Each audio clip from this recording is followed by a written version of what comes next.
Alors Jésus parvient avec eux à un domaine appelé Gethsémani et leur dit : « Asseyez-vous ici, pendant que je vais là-bas pour prier. » Il emmena Pierre, ainsi que Jacques et Jean, les deux fils de Zébédée, et il commença à ressentir tristesse et angoisse. Il leur dit alors : « Mon âme est triste à en mourir. Restez ici et veillez avec moi. » Allant un peu plus loin, il tomba face contre terre en priant, et il disait : « Mon Père, s'il est possible, que cette coupe passe loin de moi. Cependant, non pas comme moi je veux, mais comme toi tu veux. » Il revient vers ses disciples et les trouve endormis. Il dit à Pierre : « Ainsi, vous n'avez pas eu la force de veiller seulement 1 heure avec moi. Veillez et priez pour ne pas entrer en tentation. L'esprit est ardent, mais la chair est faible. » De nouveau, il s'éloigna et pria, pour la 2e fois. Il disait : « Mon Père, si cette coupe ne peut passer sans que je la boive, que ta volonté soit faite. » Revenu près des disciples, de nouveau il les trouva endormis, car leurs yeux étaient lourds de sommeil. Les laissant, de nouveau il s'éloigna et pria pour la 3e fois, en répétant les mêmes paroles. Alors il revient vers les disciples et leur dit : « Désormais, vous pouvez dormir et vous reposer. Voici qu'elle est proche, l'heure où le Fils de l'homme est livré aux mains des pécheurs. Levez-vous, allons, voici qu'il est proche, celui qui me livre. » Jésus parlait encore lorsque Judas, l'un des 12, arriva, et avec lui une grande foule armée d'épées et de bâtons, envoyée par les grands prêtres et les anciens du peuple. Celui qui le livrait leur avait donné un signe : « Celui que j'embrasserai, c'est lui, arrêtez-le. » Aussitôt, s'approchant de Jésus, il lui dit : « Salut, Rabbi !» et il l'embrassa. Jésus lui dit : « Mon ami, ce que tu es venu faire, fais-le. » Alors, ils s'approchèrent, mirent la main sur Jésus et l'arrêtèrent. L'un de ceux qui étaient avec Jésus, portant la main à son épée, la tira, frappa le serviteur du grand prêtre et lui trancha l'oreille. Alors Jésus lui dit : « Rentre ton épée, car tous ceux qui prennent l'épée périront par l'épée. Crois-tu que je ne puisse pas faire appel à mon Père ? Il mettrait aussitôt à ma disposition plus de 12 légions d'anges.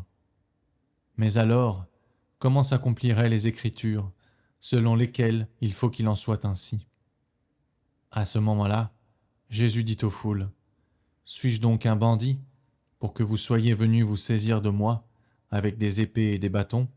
Chaque jour, dans le temple, j'étais assis, en train d'enseigner, et vous ne m'avez pas arrêté.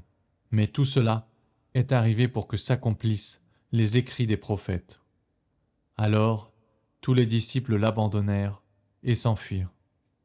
Ceux qui avaient arrêté Jésus l'amenèrent devant Caïphe, le grand prêtre, chez qui s'étaient réunis les scribes et les anciens.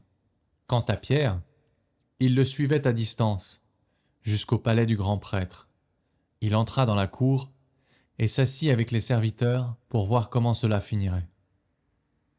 Les grands prêtres et tout le conseil suprême cherchaient un faux témoignage contre Jésus pour le faire mettre à mort. Ils n'en trouvèrent pas. Pourtant beaucoup de faux témoins s'étaient présentés.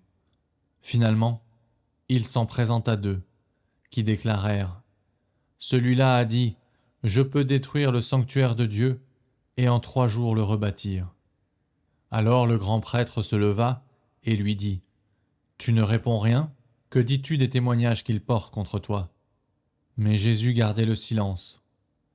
Le grand prêtre lui dit : « Je t'adjure, par le Dieu vivant, de nous dire si c'est toi qui es le Christ, le Fils de Dieu. » Jésus lui répond : « C'est toi-même qui l'as dit. En tout cas, je vous le déclare, désormais, vous verrez le Fils de l'homme siéger à la droite du Tout-Puissant et venir sur les nuées du ciel. » Alors, le grand prêtre déchira ses vêtements, en disant : « Il a blasphémé. Pourquoi nous faut-il encore des témoins ? Vous venez d'entendre le blasphème. Quel est votre avis ? Ils répondirent, il mérite la mort. Alors ils lui crachèrent au visage et le giflèrent. D'autres le rouèrent de coups en disant, fais-nous le prophète, ô Christ. Qui t'a frappé ? Cependant, Pierre était assis dehors dans la cour. Une jeune servante s'approcha de lui et lui dit, toi aussi, tu étais avec Jésus, le Galiléen. Mais il le nia devant tout le monde et dit, je ne sais pas de quoi tu parles. Une autre servante le vit sortir en direction du portail, et elle dit à ceux qui étaient là, celui-là était avec Jésus le Nazaréen. De nouveau, Pierre le nia en faisant ce serment, je ne connais pas cet homme. Peu après, ceux qui se tenaient là s'approchèrent et dirent à Pierre, sûrement toi aussi, tu es l'un d'eux. D'ailleurs, ta façon de parler te trahit. Alors, il se mit à protester violemment et à jurer, je ne connais pas cet homme. Et aussitôt, un coq chanta. Alors, Pierre se souvint de la parole que Jésus lui avait dite. Avant que le coq chante, tu m'auras renié 3 fois. Il sortit et dehors pleura amèrement.